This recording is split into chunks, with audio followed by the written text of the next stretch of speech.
ভারতের ধর্মীয় স্বাধীনতা নিয়ে নতুন তথ্য দিয়েছে যুক্তরাষ্ট্রের commission on international religious freedom USCIRF. এতে বলা হয়েছে, ভারতের ধর্মীয় স্বাধীনতা পরিস্থিতি ভেঙে পড়েছে।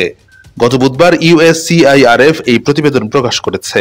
তবে ভারতের পররাষ্ট্র মন্ত্রণালয় এই প্রতিবেদনকে পক্ষপাতদুষ্ট আখ্যা দিয়ে প্রত্যাখ্যান করেছে।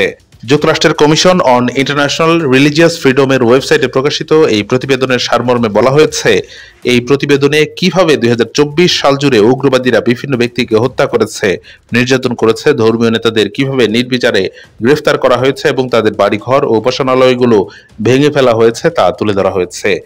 এতে আরো বলা হয়েছে, এই ঘটনা বিশেষ করে ধর্মীয় স্বাধীনতার গুরুতর লঙ্ঘন।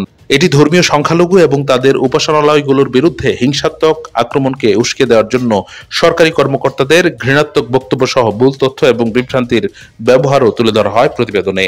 কমিশন অন ইন্টারন্যাশনাল রিলিজিয়াস ফ্রিডমের প্রতিবেদনে নাগরিকত্ব সংশোধনী আইন সিএএ, ইউনিফর্ম সিভিল কোড এবং বেশ কয়েকটি রাজ্য স্তরের ধর্মান্তর বিরোধী ও গোহত্যা আইন সহ ধর্মীয় সংখ্যালঘুদের লক্ষ্যবস্তু করে তাদের ভোটাধিকার থেকে বঞ্চিত করার জন্য ভারতের আইনি কাঠামোর পরিবর্তন এবং তার প্রয়োগ কিভাবে ঘটেছে তার বর্ণনা দেওয়া হয়েছে।